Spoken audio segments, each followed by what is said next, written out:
I'm going to go through some of these videos, and I don't think these videos are going viral just because people are curious what someone at McDonald's makes. I think they're going viral because almost every single person says some version of the same sentence. They're managers, they work in blue collar work, they got degrees, and they're all saying that they thought that they're doing everything right, but it feels a little bit different. And so they're all coming to the same conclusion of they're barely getting by. And that's what I want to look at in this one. How can people making completely different incomes in completely different fields all feel like they're in the same place? Let's get to it. How much you guys think I make at McDonald's? 2 weeks, I'm a manager. How much you guys think I make at McDonald's? 2 weeks, I'm a manager. Don't let my shirt fool you. We don't make shit. Me and my husband were both managers at McDonald's. And for 2 weeks, I only bring home, where's it at? $1,100. That's 2 weeks. So as manager, in a full month of working, I bring in, what, 2,400? People are always like, why are you guys so broke? Just our rent alone is $1,500. Our car payment is $500. My car insurance, because I was an irresponsible addict for so long, that's like $400 a month. We live in Phoenix, Arizona. My electric bill is like $200 a month. If you guys just add up like our regular bills, we only have like a $300-$400 median after that, and we still have to grocery shop, gas, have money to live. We don't, like, you know what I mean? Like, it's crazy. My husband makes a little bit more money than I do, a tiny bit, not much. I got a serious question. How the is it that I work out in sites like this? Blue collar work, right? We building shit like this. Valve cans, pipe, backflows, concrete, all this shit. Blue collar work, you know what I'm saying? How the is it that I work in this? And I'm a heavy equipment operator, so that is what I operate. That is another one. But yet, I'm still struggling to live in America. I'm building shit like this. Right now I'm in Kissimmee, Florida, but I'm building shit like this. Shit like this, dealing with shit like this. Digging down on meters and raising the boxes to curb level and everything. How is it that I'm doing heavy labor jobs, because that's what they say. This is what the old generation says. You got to work hard, you got to get you a good job. This is what they say. Work hard, get you a good job, or pick up a good trade. How is it that I work in something like this and got 6 years of experience in this, make a significant good amount of money when it comes to gross pay, but yet I'm still struggling? And I'm living below my means. I don't have Netflix, I don't have any of that shit, right? Just enough to pay the rent, just enough to pay my insurance on my car, barely can get food. Food stamp says I make way too much. You know what I'm saying? How is it that I live in America working heavy labor, blue collar jobs like this, 6 years of experience, and yet I can't live in America? All right, hold on. Okay, so the first one. Now, there were two managers, and they're in the same household, okay? And they're bringing home $1,100 every 2 weeks. Combined, it's like $2,200 a month, okay? And that's two people in management jobs. And she said to herself, their rent alone by itself is $1,500. And where they at? Because mine is way more than that. But anyway, that's before car payments, before insurance, the electric bill. And then you have this second guy. And that's where I'm going to spend a little more time. I already know, because thoughts was just coming through my brain right there. There's a joke in there somewhere. But, okay, heavy equipment operator is what he said. He's out here, from his words, he's building infrastructure that we use every single day, canes, right? And he says that he can't afford Netflix. So not out here saying I can't afford vacation. He's saying like a $15 or $10 subscription, right? And that right there is heavy, okay? Because I know there's a lot of people out there like that. And I don't know his situation, right? Like, I don't know, is he buying J's or whatever? Now, granted, it's not, I know what he's saying. It's not a lot. But it does remind me that some of the stuff that he was saying, okay, this is the stuff that the older generation was telling us to do. right? Like, hey, get a job, get in a trade, work hard, and you'll be good after 40 years. And we actually forgot to look at that model and see if it was still viable, right? See if it still worked. And we're still playing this old game that they talked about, and the system has upgraded. But let me know down in the comments, does this match what you're seeing in your specific industry that you work in right now? Because I'm really trying to find out if this is everywhere or if it's just specific to certain fields. And I've said this to a lot of people, okay? Like, we are not necessarily stuck where we are. Just because we find ourselves in a certain space or somewhere in an industry and it's not where we necessarily want to be, it doesn't mean we're stuck. But we do have to be willing to put in the work, right? But and then sometimes stuff is just out our hands. But when that happens, we got to pivot, we got to take it in stride and continue to push forward, because it just ain't gonna always look great. And then sometimes just because it looks great on the outside, you don't know what's on the inside till you get in, right? And then if you look around, it's not what you like, you got to set up a plan to get out or get into another space. And most people just never make the other plan, or they end up quitting before they get the other setup, right? The other job, you quit before that. Now you're out looking crazy. Now we got to remember, okay, now some of the hardest working people don't necessarily make the most money. Okay, I'm talking about the last guy, right? I'm talking about the type that he's talking about. He's talking about working hard with your hands, right? You got the brick hands. And we're in a space and time right now where the people who make the most money get paid to think, just being honest. And so if you're not realizing that, or you have no clue and you're still operating in stuff from, 30, 40 years ago, where like getting beat up in the steel mill is where you made all the money, and then you come home, it's a hot meal waiting in the microwave for you, or the oven, right? Then you take it out, warm it up, eat it. Then you go sit on the lazy boy. You go turn the game on. You fall asleep in the lazy boy, and your wife come wake you up a few hours later, tap you on the shoulder. Then you go get in the bed. You don't even take a shower, and then you do it all over again. Listen, that model is a long time ago. It's not necessarily the case. But what has changed is the option and the ability to go out and get it if you want to. Now, there's a song that we've all sung, and we all know this song. And the land of the free and the home of the brave, right? Everybody knows that. We've been singing it since we were a kid. But the problem was we never actually paid attention to the words. It says, and the land of the free and the home of the brave. The only way to be free is you have to become brave. They were trying to tell us in the song exactly what was necessary so that we wouldn't be caught up in the positions that we're in right now, but we weren't really paying attention. And that was to become free by becoming brave, right? You have to have a business. This is where I'm getting to. When you look at why they even came into the United States from the very beginning, they were trying to what? Get away from a tax on business. I wasn't going to go this route before I went to the next one, but since I'm here, I'm going to break it all the way down, okay? Now, I have some other clips that I was going to talk about, but I'm going to get this out my brain, okay? And then we're going to get to those because I got to get this out. I think it's important for this type of video. So we got to start building something outside the job. Like, it's no longer a good to have, it's a necessity, period. And I'm going to break down, okay, what bro was talking about. He actually has options, okay?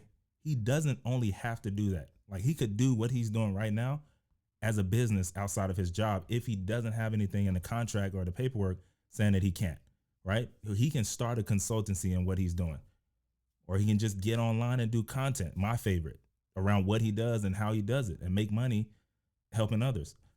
But the only reason he's able to do that is because we have three systems that we have options to. Now, the best one out of all three is capitalism. Now, what you don't want to be is a socialism, where you wait for somebody to work and you feel entitled to their money. You don't want to be a communist where the government runs everything, okay? I'm telling you when to eat, how many kids to have, when to use the restroom, what hospital to go to when you get sick, how long you going to stay in the hospital. When I'm ready for you to die, I'm going to get you out of that bed because I need that hospital bed for the next one, right? The lesser of the three evils is capitalism, and it's built on entrepreneurship, right? I personally don't care who the president of the United States is. I don't care who the person is in the White House. You're the president of your United States of your America inside of all this. And so we have to stop waiting on the government to save us because they're not coming. They set the game up to exploit employees. And I'm going to give you the game, okay? I'm not holding back anything. Schools don't teach capitalism. So this is just like a little crash course that you can go do your homework on. So you have the United States government, right? And we're going to call that an entity.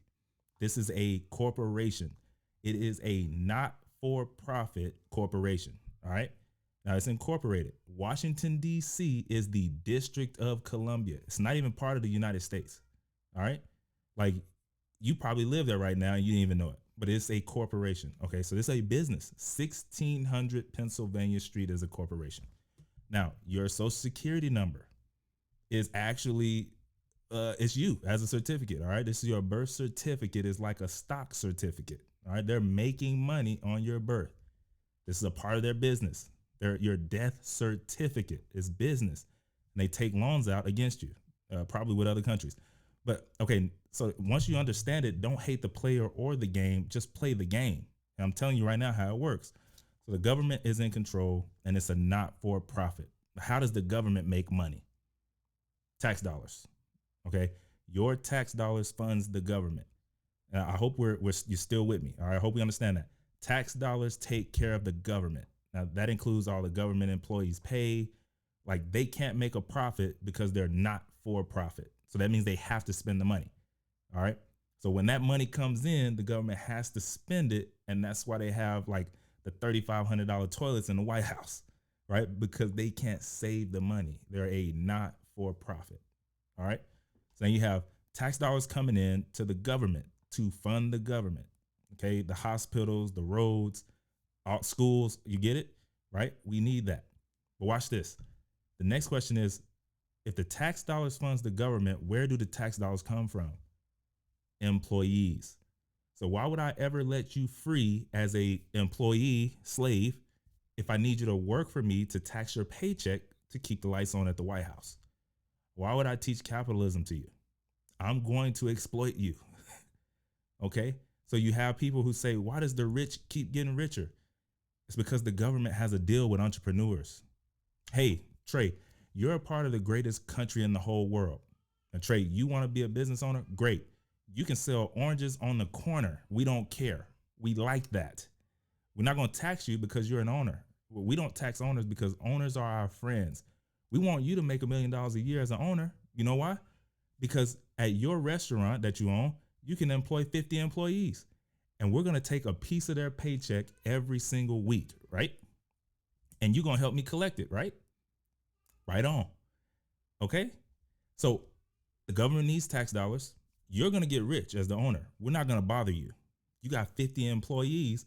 50 employees that I'm taxing every 2 weeks is better than taxing one man. So I want you to get rich because you're going to buy that jet that takes at least 4 employees. Get it? I want you to have that $15,000 or $20,000 square foot mansion that takes 6 employees to manage. Get it? I want you to have the Rolls Royce with the driver. Get it? Small business runs the U.S., the world, or I mean, let's go. Small business runs the U.S. Okay. Small business is better than big business because if small business went out of business, big business would be out of business the next day. It's that many small businesses, right? Smaller business is a bigger business than big business. Now, small businesses that have 3 or 4 employees each, that's 3 or 4 employees' taxes times millions of dollars and millions of businesses is that take care of the government. So why would you leave this video today after watching this? You made it to this part right now. I'm still not going to start a side business. I'm still not going to, start content creating or that side business that I was thinking about. At least look at it. At least give it a try. Like, I didn't say to start as a content creator. I'm just using it as an example because it came to my mind and that's what I'm doing. But you can start a barbershop. It doesn't matter. Detail cars, an eBay e-commerce store. Start your own business. This is going to blow your mind. I know a guy who made $1.2 million on his his 1099, $1.2 million, reported to the IRS. He paid $14,000 on taxes, and that was in California. I'm letting it sink in. $14,000 on $1.2 million. That's 100 G's a month, right? 100 G's a month. And that was to the state of California. His federal taxes were zero. So guess what he did? Moved out of California, right? Because what? He can use that $14,000 to buy another car, or, you know, like a Rolls Royce. That's over $1,000 a month or something. That's a new car of some sort. So the question is, why would he give it to the government so that they could buy another washing machine, or give it to people who want to take advantage of the EBT system? This is not tax evasion, it's tax avoidance through business. All right, now let's talk about the IRS. The IRS is not an enemy to business owners. It's an enemy to employees. All right. The IRS says, hold on, Trey, I'm the IRS. I'm a debt collector. I work exclusively for the government. I'm not even a government agency for real, but I'm going to make your employees think that we are, so that they're scared of me. Because the law states that with a 1099, you can earn money, spend whatever you can, and then pay taxes on whatever you have left. As an employee, W-2, we're going to tax you first. And then after you get taxed, you make $1,000 with me, they're going to take $350 out of the 1,000. So I'm going to send you home with $650 of the 1,000. And then when that guy gets to the gas pump to pump gas to pay fuel taxes, again, when he gets home to pay his mortgage, property taxes, again, when he pays his phone bill, cable TV, utility taxes, again, I'm going to get this guy coming in and out. You go to Walmart, sales tax. You try to save money, capital gains tax. You die, estate taxes. People think that they're paying 35% when they're employees. They're paying about 80%. What else don't you know? Being an employee or a slave is comfortable because you know what to expect. You know that job is going to screw you over every 2 weeks, but you stay there because you know what you're going to expect. You know what? I'm gonna stop right here because I don't want to bore you. If you enjoyed the bit that I gave you, the little piece that I gave you, hit the like button. Let's keep going, okay? Let's keep going. This is what I'm struggling with in America right now in my 20s. Why is everything so expensive? Why am I making more money waitressing than I would make using my college degree? Let's keep going. This is what I'm struggling with in America right now in my 20s. Why is everything so expensive? Why am I making more money waitressing than I would make using my college degree? I barely have a life. I have 2 days off and I work Wednesday to Sunday, doubling just to pay my bills. At 22 years old, all of my bills are in my name. I have no help. How are y'all affording housing? In Myrtle Beach, a 1-bedroom apartment is $1,500. How are y'all getting insurance, going to the doctor, getting medicine? And then some of us are trying to be TikTok influencers. Who knows where that's going to get me? Me and my boyfriend are saving, but we barely see each other during the week, and it feels like we're working our off for nothing. Do we need to move somewhere for a better job opportunity that we don't know about? Do any of y'all really know what you want to do with your life right now? It is so scary being in America right now. Hi, you guys. So it's currently, I think, like 8:45, 8:41. I just got home from a shift, and I got my first residency paycheck. So I figured I'd come on camera and open it with you guys. So here goes nothing, I guess. Let's see, they got all these whatchamacallits here. Okay. Okay, so gross earnings is $2,227.68. Net pay is $1,774.26. Not horrible. Is this for 40 hours? I don't know how much this is for. Okay, so it has my hourly rate. My hourly rate is $39.78. I don't know how many hours this is for though, in total. So maybe I'll have to do some math or I mean, she gonna get to it once she become a real If you kids can't live comfortably on $20 an hour, you have to be overspending. We got to break this down very quickly to give people perspective into the Gen Z's lives. If you make $20 an hour, that is $40,000 a year. After taxes, that is $2,750. The average 1-bedroom apartment and utility is going to run you $2,000. You cannot do that making $20 an hour, so you're going to have to rent with a roommate for about $1,200, and that's being conservative. $500 a month for groceries, which is less than $150 a week. $300 for a student loan payment, which is below average. average, $300 for a car payment, which is below average, $150 for car insurance, $150 for gas, $100 for personal care, $50 for a cell phone is $2,750. That is paycheck to paycheck, leaving you with nothing for savings, investments, the big one, health insurance, because I'm assuming they're under 26 years old, and zero fun. Now, if they were to make $30 an hour, that's $60,000 a year. That's $3,900 after taxes. Maybe they decide to get their own place for $2,000 and everything else stays the same. They're left with $350 a month, which is essentially still paycheck to paycheck. This is the cost of living in America. I am a flight attendant. How much were you making as a flight attendant when you started versus now? When I left my old airline, I was at about 70,000. Okay. This time around, as a new hire, I am making about 27,000 before taxes. What's the Not as reason glamorous for as that? people Well, think that's it is. crazy. New hire pay is one price, and then each year it goes up until you max out at like 12 or 13 years, depending on which Gotcha. airline you work for. The company that I'm with hasn't really given a pay raise for a very long time, so we've been in contract negotiations for that. How do you feel about, going from 70 down to 20? Depending on the airline that you work for really determines how much you can work. When I was with another airline, I could work a lot more and make a lot more. With my current airline, I'm hindered by a lot of legalities and stuff, so it kind of hinders me from working as much as I would like to. I've heard that flight attendants don't get paid until the door closes. We Is do that not right? get paid until the door closes and the brake releases. So when we are boarding, we are not being paid. When we sign into work, we are not being paid. When we are sitting in the airports between our flights, we are not being paid. It's not all about the money. Of course, we don't do it for the money. If it would help a lot. But yeah, a lot of people do it for the love of people, the love of traveling, and yeah. Okay, so I just got off work and I did the calculation today from my job. Let me just cover up my uniform a little bit more of how much money I made per hour. Today, I made $15 an hour. I have been with this company for 8 years. I've been flying as a flight attendant for 6 years, and I made $15. Now, mind you, if I lived in the middle of the United States, okay, sure, $15 an hour, fine. I live in Seattle. All of our bases are on the West Coast. $15 an hour. I could go work as a receptionist and work whatever schedule I wanted as a receptionist at a hotel or something and get paid like $23, $24 entry level. All right, y'all. This is the brother here that used to work at Walmart. He said, I left Walmart after 3 months.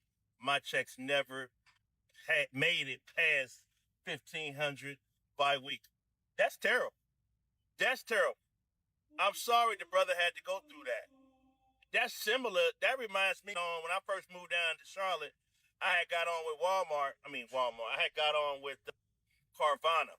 Carvana was paying me $1,800 every 2 weeks. I went to my boss and told him I'm about to leave. This ain't no money. I just got paid, so let's open up my paycheck and see how much it is. This is my second paycheck for my new library job. This one should be a full paycheck for a full 2 weeks. The last one was not, so I'm curious to see how much this is. It was supposed to be direct deposit, but there was something like messed up with it. It's a paper check again, going old school. I think my guess is gonna be around maybe like $540, $520. Last check was pretty close to a full check, but I think it was missing 1 or 2 days. It is $549.48. So I was almost correct. $549. That means every 2 weeks I will make $550. So I will make $1,100 a month. That is pretty good for part-time. It's only 18 hours a week, but I have 2 30-minute breaks that I'm unpaid for. So I only work 17 hours a week, so that's 34 hours for $550. That's not bad. My hourly wage is $17.57 for anybody that's curious. The minimum wage in Connecticut I think just went up to $16 possibly, or $16.50, so I don't make quite much more than minimum wage. So even though I'm making less money per paycheck at this job than I was my retail job, I'm making more per hour, and also the work is nowhere near as stressful or busy. Like, this job is so chill that I'm absolutely fine only making $1,100 a month at this job. That is amazing for like the work that I'm actually doing. It still shocks me and I'm still trying to get used to the change of pace. So this is what a normal paycheck is going to be. Hopefully from now on there'll be direct deposit and I will be back to budget this with you and see how much we can put towards my student loans. How is Yeah, man. Look, it's rough out there. It's rough out there. I'm not even gonna hold you on that. If you don't have to quit your job, don't quit.